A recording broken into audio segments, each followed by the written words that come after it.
आदाब, KP news 24/7 में आपका स्वागत है। मैं हिना शेख आपके साथ। आइए सबसे पहले देखते हैं मुख्य समाचार। देश की लगभग 50% अक्षय ऊर्जा उत्पन्न करता है कर्नाटक। मुख्यमंत्री बसवराज बोम्मई ने कही ये बात। आज 7 फरवरी को बेंगलुरु में खुलेंगे 108 नम्मा क्लिनिक। महाराष्ट्र कांग्रेस में बगावत। प्रदेश अध्यक्ष के खिलाफ भड़के विधायक दल के नेता बाला साहेब थोराट छोड़ी पार्टी। राहुल गांधी ने संसद में उठाया अडानी का मुद्दा। बोले, लोग पूछ रहे हैं अडानी का पीएम से रिश्ता। यूपी के मथुरा में भी कंजावला जैसी घटना। सड़क पर कई किलोमीटर तक घसीटा गया शव। भूकंप पीड़ितों की मदद के लिए भारत ने फौरन भेजी मदद। तुर्की ने भारत को धन्यवाद कहा।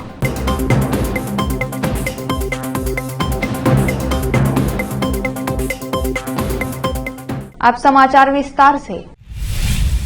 बसवराज बोम्मई देश में नवीन और अक्षय ऊर्जा को बढ़ावा देने के लिए कर्नाटक सरकार ने कमर कस ली है। इस बीच कर्नाटक के मुख्यमंत्री बसवराज बोम्मई ने सोमवार को जानकारी दी कि वर्तमान में कर्नाटक में 15,000 मेगावाट की अक्षय ऊर्जा मौजूद है। उन्होंने आगे कहा कि अगले 5 सालों में इस क्षेत्र को काफी बढ़ावा मिलेगा। प्रधानमंत्री नरेंद्र मोदी द्वारा उद्घाटन किए गए भारतीय ऊर्जा सप्ताह 2023 में हिस्सा लेते हुए उन्होंने कहा कि कर्नाटक देश की कुल अक्षय ऊर्जा को लगभग 50% ऊर्जा का लगभग 50% उत्पादन करने के लिए पहले स्थान पर है। सीएम बोम्मई ने आगे कहा कि अब राज्य पंप भंडारण जैसे विभिन्न प्रकार के अक्षय ऊर्जा के भंडारण पर ध्यान केंद्रित कर रहा है। मुख्यमंत्री बोम्मई ने कहा कि ग्लोबल इन्वेस्टर्स मीट ने 9 कंपनियों को ग्रीन हाइड्रोजन उत्पादन में 3 लाख करोड़ रुपए का निवेश करने का अवसर प्रदान किया था, जिसमें 2 लाख करोड़ रुपए नवीकरणीय ऊर्जा में निवेश करने का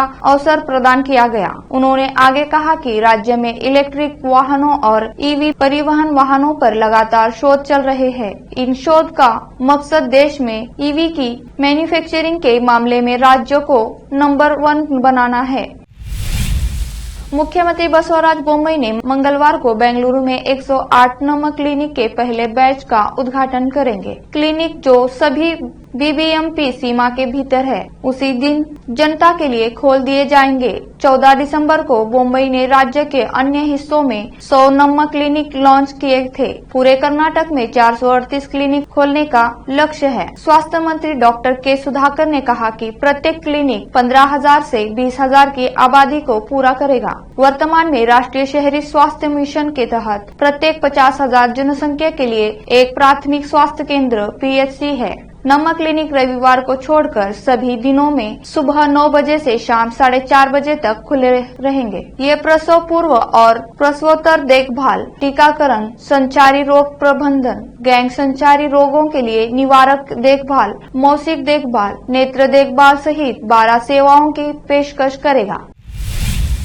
कर्नाटक के कांग्रेस के वरिष्ठ नेता मोहन प्रकाश उस स्क्रीनिंग कमेटी की अध्यक्षता करेंगे जो आगामी विधानसभा चुनाव के लिए टिकट की सिफारिशों पर विचार करेगी। एआईसीसी अध्यक्ष मल्लिकार्जुन खड़गे ने सोमवार को प्रकाश के नेतृत्व वाली स्क्रीनिंग कमेटी के गठन को मंजूरी दे दी। पार्टी नेता नीरज दांगी, मोहम्मद जावेद और सप्तगिरी उल्लाका स्क्रीनिंग कमेटी के सदस्य होंगे।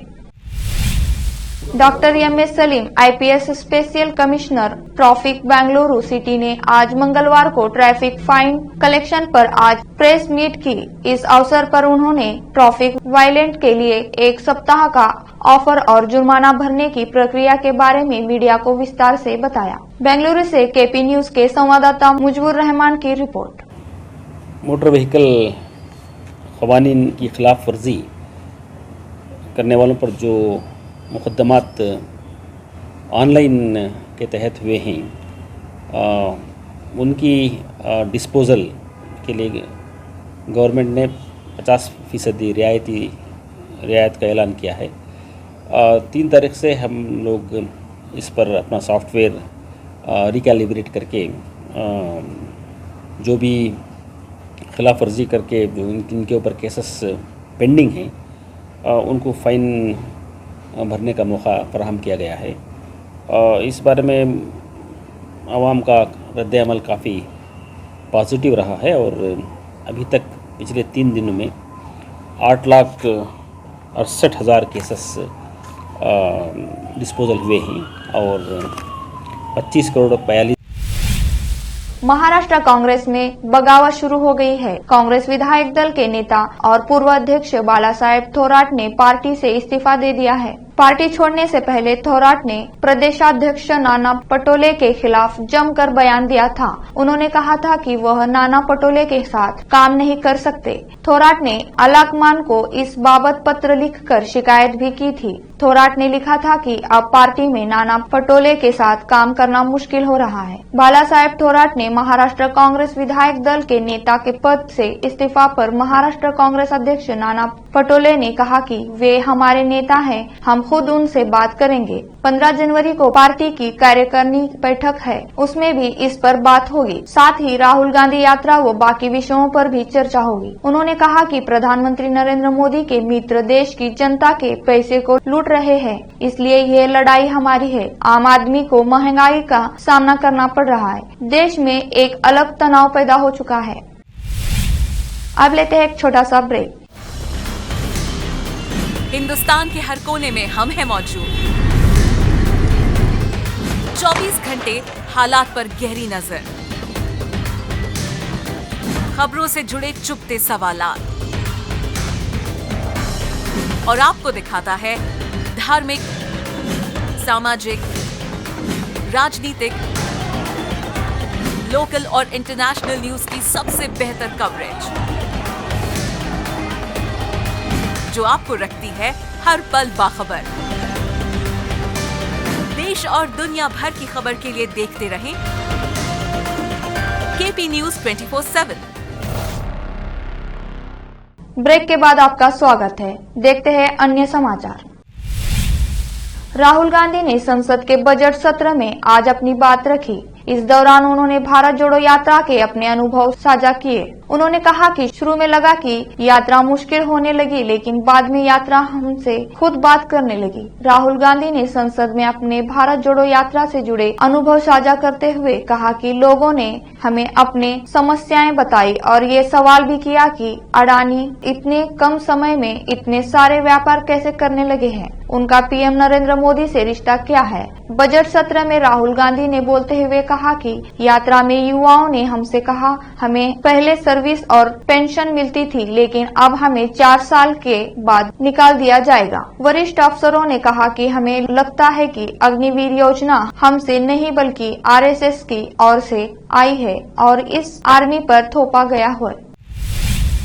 केरला से पैदल हज के लिए निकले 29 वर्षीय शहाब चित्तूर को पाकिस्तान में प्रवेश की अनुमति मिल गई है। उन्होंने खुद सोशल मीडिया पर ऐलान किया कि उन्हें पाकिस्तान से ट्रांजिट वीजा मिला है, जिसके चलते वह पाकिस्तान में दाखिल हुए हैं। शहाब चित्तूर ने वाघा बॉर्डर पर इंस्टाग्राम पर एक वीडियो पोस्ट किया। एक वीडियो जिसमें उन्हें वाघा बॉर्डर पर पाकिस्तानी कार्यालय में चाय पीते हुए दिखाया गया है, जहां पाकिस्तानी झंडा भी प्रदर्शित है। बाद में उन्होंने पाकिस्तान के क्षेत्र में प्रवेश किया। पाकिस्तान में प्रवेश की अनुमति का इंतजार कर रहे शहाब चित्तूर पंजाब में 4 महीने से ज्यादा समय से अमृतसर के खासा में आफिया किड्स स्कूल में रह रहे थे। कहा जाता है कि शहाब चित्तूर ने पिछले साल 2 जून को केरल के मल्लपुरम से पैदल यात्रा शुरू की थी। केरल से लेकर पंजाब तक 7 राज्यों को कवर करते हुए अब तक 3,300 किलोमीटर पैदल चल चुके हैं। शहाब चित्तूर पिछले साल सितंबर में वाघा सीमा पर पहुंचे थे,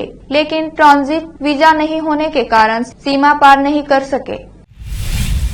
उत्तर प्रदेश के मथुरा जिले में दिल्ली के कंजावला जैसा मामला सामने आया है। मथुरा के थाना मॉन्ट क्षेत्र में यमुना एक्सप्रेस वे पर एक शव कई किलोमीटर तक गाड़ी में फंसा रहा। जब कार मॉन्ट टोल प्लाजा पर पहुंची तब जाकर एक्सप्रेस वे के सुरक्षा कर्मियों की नजर गाड़ी के नीचे फंसे शव पर गई। बताया ये जा रहा है कि कार में फंसा शव करीब 11 किलोमीटर तक घसीटा गया। जानकारी के मुताबिक कार आगरा से नोएडा की तरफ जा रही थी। कार दिल्ली निवासी वीरेंद्र चला रहा था, जिसे गिरफ्तार कर पुलिस ने पूछताछ शुरू कर दी है। गिरफ्तार व्यक्ति ने कथित तौर पर पुलिस को बताया कि वह सोमवार रात घने कोहरे में मुश्किल से देख पा रहा था। और अपनी कार के नीचे फंसे शव के बारे में नहीं जानता था। पुलिस अधीक्षक त्रिगुण बिसेन ने कहा, पिछली रात एक्सप्रेसवे पर घना कोहरा था, इसलिए दृश्यता कम थी, जिसके कारण दुर्घटना का शिकार हुआ व्यक्ति कार के नीचे आ गया। पुलिस पूछताछ कर रही है और रास्ते में लगे सुरक्षा कैमरों की जांच कर रही है ताकि यह पता लगाया जा सके कि किसकी मौत हुई और कैसे हुई। इससे पहले दिल्ली के कंजावला में 1 जनवरी की सुबह 20 वर्षीय अंजलि सिंह की स्कूटी को एक कार ने टक्कर मार दी थी और युवती को लगभग 12 किलोमीटर घसीटती हुई ले गई थी। घटना में युवती की मौत हो गई थी। पुलिस इस मामले की तहकीकात में जुटी है। तुर्की और सीरिया में सोमवार को आए जलजले ने तबाही मचा दी। हजारों लोगों काल के गाल में समा गए। वहीं कई लोग अस्पताल में जिंदगी के जंग लड़ रहे हैं। विनाशकारी भूकंप में कई इमारतों को भी जमींदोज कर दिया है। मलबे में कई लोगों के दबे होने की आशंका है। ऐसे में राहत और बचाव कार्य अभी भी जारी है। इस मुश्किल घड़ी में तुर्की की मदद के लिए कई देश आगे आए हैं। वहीं भारत भी तुर्की की मदद के लिए कोई कमी नहीं छोड़ रहा है। भूकंप ने जैसे ही तुर्की में तबाही मचाई, भारत ने बिना देर किए राहत और बचाव कार्य के लिए अपनी एनडीआरएफ की टीम भेज दी। इसके बाद भी भारत की ओर से लगातार मदद भेजी जा रही है। वहीं इस मदद के लिए तुर्की ने भारत को धन्यवाद कहा है। तमाम विरोध के बावजूद Shahrukh Khan, Deepika Padukone starrer film Pathaan box office पर कमाल का बिजनेस कर रही है। फिल्म की सफलता को लेकर अनुपम खेर का कहना है कि अगर फिल्म अच्छी हो तो कोई उसका कुछ नहीं बिगाड़ सकता। ऊंचाई की सक्सेस के बाद अब अनुपम खेर फिल्म शिव शास्त्री बालबोआ में नजर आने वाले हैं। वह इन दिनों इस फिल्म के प्रमोशन में व्यस्त हैं। DNA से खेर ने बॉलीवुड फिल्मों को लेकर चले बॉयकॉट ट्रेंड के बारे में बात की। उन्होंने कहा कि कोई भी ट्रेंड को देखकर फिल्म देखने नहीं जाएगा। अगर फिल्म अच्छी है तो इसका कोई कुछ भी नहीं बिगाड़ सकता। लोग नफरत के लिए चलाए जा रहे ट्रेंड के खिलाफ भी फिल्म देखने जाते हैं। अगर उन्हें ट्रेलर पसंद आया तो वह जाएंगे और फिल्म देखेंगे। अब लेते हैं एक छोटा सा break. Noor education trust Bidar की ओर से चलाए जाने वाला Noor MEd and BEd college Bidar, recognised by NCTE Delhi and affiliated to Gulbarga University, Gulbarga. Admission are open for the academic year 2022-23. विशेषज्ञ और सक्षम शिक्षकों द्वारा शिक्षा प्राप्त करने के लिए नूर एमएड एंड बीएड कॉलेज में दाखिला लें और शांत वातावरण में शिक्षा प्राप्त करें। बीदर शहर में बेहतर शिक्षा का एकमात्र केंद्र Noor MEd and BEd college, Shahpur gate, Bidar. Phone numbers 9945283920, 8482221297। Break के बाद आपका स्वागत है। देखते हैं अन्य समाचार।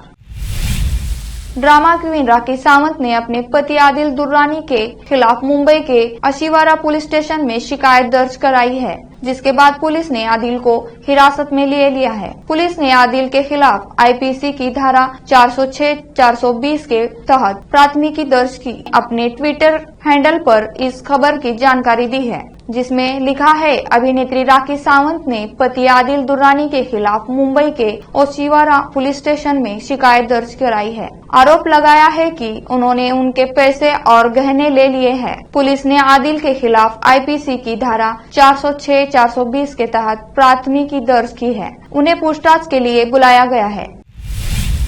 तुर्की और सीरिया में भूकंप की वजह से अब तक 4000 से अधिक लोगों की मौत हो चुकी है। भूकंप की वजह से गिर चुकी इमारतों के मलबे से अभी भी लाशें निकल रही हैं। हालात बद से बदतर हो चुकी है। भूकंप से मची तबाही के बीच तुर्की में मंगलवार को फिर भूकंप का बड़ा झटका महसूस हुआ है। रिक्टर स्केल पर 5.9 तीव्रता मापी गई। तुर्की में सोमवार तड़के भूकंप के करीब 20 झटके महसूस किए गए थे। इनमें से सबसे तगड़ा झटका 7.8 तीव्रता का था, जिसके बाद तुर्की में तबाही जैसा मंजर हो गया। तुर्की सीरिया में भूकंप से अब तक 4365 लोगों की जान जा चुकी है। वहीं हजारों की संख्या में घायल है। बड़ी संख्या में लोग अभी भी लापता बताए जा रहे हैं। भूकंप की वजह से 5,600 से ज्यादा इमारतें जमींदोज हो चुकी है। इस प्राकृतिक आपदा से अकेले तुर्की में अब तक 2,921 से ज्यादा लोगों की मौत हो चुकी है। इस भूकंप की वजह से तुर्की में 11,000 से ज्यादा लोग घायल बताए जा रहे हैं। इसके अलावा सीरिया में भी मौत का आंकड़ा 1,000 के पार पहुंच चुका है। तुर्की के राष्ट्रपति रजब तैयब अर्दोगन ने देश के लोगों को संबोधित करते हुए आपातकाल लागू किया, साथ ही 7 दिन के राष्ट्रीय शोक का ऐलान किया। आखिर में फिर एक बात देखते हैं मुख्य समाचार। देश की लगभग 50% अक्षय ऊर्जा उत्पन्न करता है कर्नाटक। मुख्यमंत्री बसवराज बोम्मई ने कही ये बात। आज 7 फरवरी को बेंगलुरु में खुलेंगे 108 नंबर क्लिनिक। महाराष्ट्र कांग्रेस में बगावत। प्रदेश अध्यक्ष के खिलाफ भड़के विधायक दल के नेता बालासाहेब थोराट छोड़ी पार्टी। राहुल गांधी ने संसद में उठाया अडानी का मुद्दा। बोले, लोग पूछ रहे हैं अडानी का पीएम से रिश्ता। यूपी के मथुरा में भी कंजावला जैसी घटना, सड़क पर कई किलोमीटर तक घसीटा गया शव।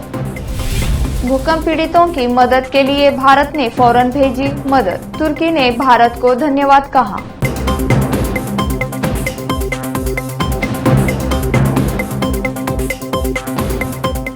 केपी न्यूज में इतना ही। देश और प्रदेश के समाचारों के लिए देखते रहिए केपी न्यूज 24/7। धन्यवाद।